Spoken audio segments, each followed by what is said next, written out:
So when it comes to learning, it's true, not everyone learns the same way. And not everyone has the same access to good or even acceptable resources to utilize that learning. This is where the schools of the future come in. Innovative schools that use creative thinking designed to develop and nurture young minds. It's not just about modern education either. The innovative schools of today are using technology and creative genius to reach more communities so more of our youth can receive a quality education. Hey, I'm Adam-Wilber, and in this video, we're gonna go through 10 of the most innovative schools on the planet. But before we do that, do me a favor. Hit the like button, because it's gonna be a good one, and hit that subscribe button and notification bell as well. Without further ado, here are the 10 most innovative schools in the world.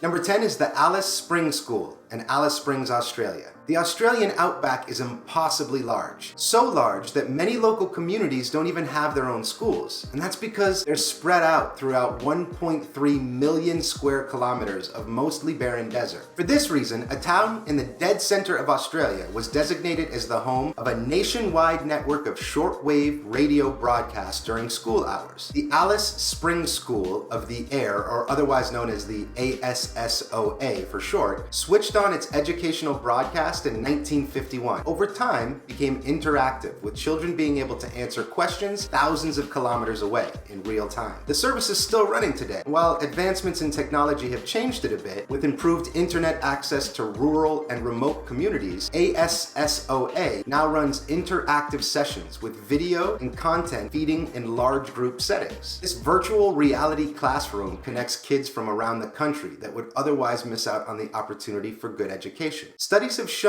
that such programs have the same impact on children's educational success than the standard schooling system. Number 9 is the Orestad Gymnasium in Copenhagen, Denmark. It's affectionately been dubbed the school in a cube. The gymnasium in Copenhagen, Denmark is a giant glass cube where 358 high school students learn in an open and expansive, super collaborative environment. Not to be confused with Western gymnasiums. Some European countries use this term to describe specialized schools of academic learning and advanced secondary education. The gymnasium was designed by 3XN architects and has won multiple innovation awards. Completely free of traditional classrooms, the gymnasium consists of study zones, winding, rotating observation decks, and learning zones, while also being intelligently designed so distinct areas can have a mix of collaboration and privacy at the same time. By encouraging students to collaborate in a wide open setting, the school hopes kids will be more equipped to think flexibly on diverse topics later in life. Number 8 is the Egalia preschool in Stockholm, Sweden. While gender identity has been stealing the headlines for some years now, there's one school that aims to change gender bias from the ground up. Stockholm's Egalia school has developed a revolutionary education system that is based on the principle of complete equality, and it aims to avoid any type of discrimination, including age, skill, class, race, disability,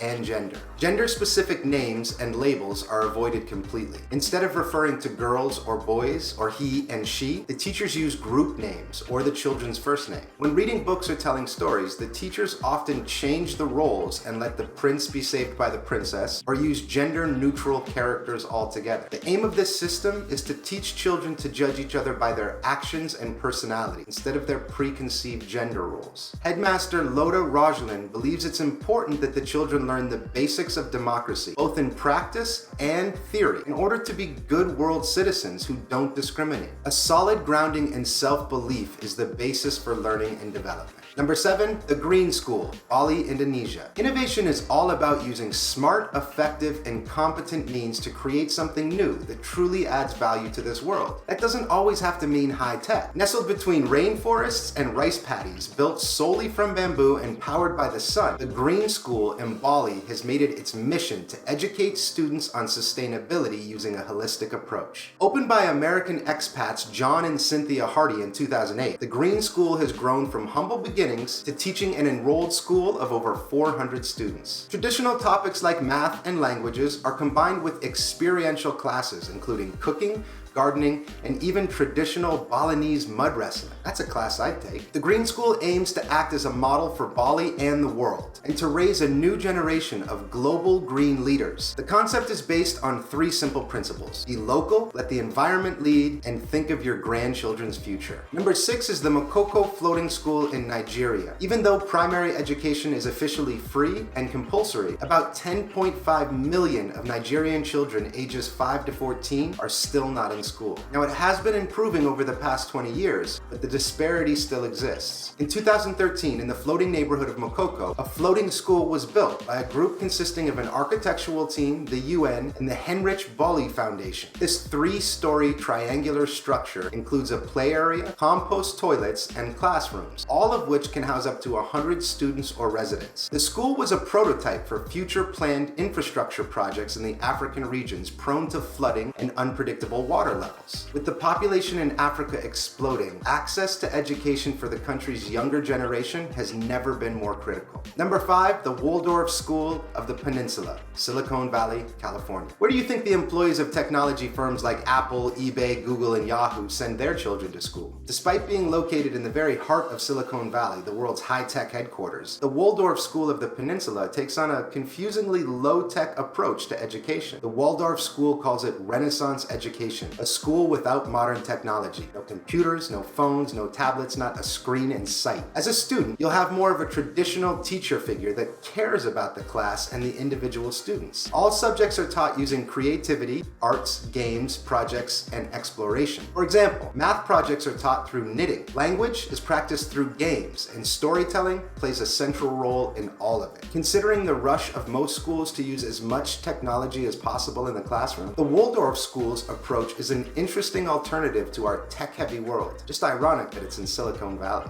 Number 4 is the Blue School, New York, New York. Originally founded by the entertainment group The Blue Man Group in 2006, the Blue School in New York City is a progressive early childhood school for children as young as 2 years old all the way up through 8th grade. Quirky, relatable, fun, and inspiring are the words used to describe the dynamic learning programs, which include innovative ways to improve recycling, creating 3D models of New York City, and fixing home appliances. They gain an intimacy with real-world problems that few kids are exposed to. Founders and administrators of the school cite studies that show teaching social and intellectual skills in school results in adaptive thinking, collaborative problem solving, and irrepressible innovators that our ever-changing world demands so heavily. Number 3 is the Sri Po Vocational School in Cambodia. In an interesting method of teaching, the construction of the Sri Po Vocational School itself was the first lesson for its students. Designed by a Finnish architect, the all-ages Cambodia school was built side by side with local residents, giving them pointers on how to construct similar styled buildings on their own. The school aims to educate and foster financial sustainability among the community. Rather than toil away in low-paying jobs, men, women, and children can learn the ins and outs of pricing their own homemade goods and selling them to people in the area. The building also has other uses. When not being utilized as a training and vocational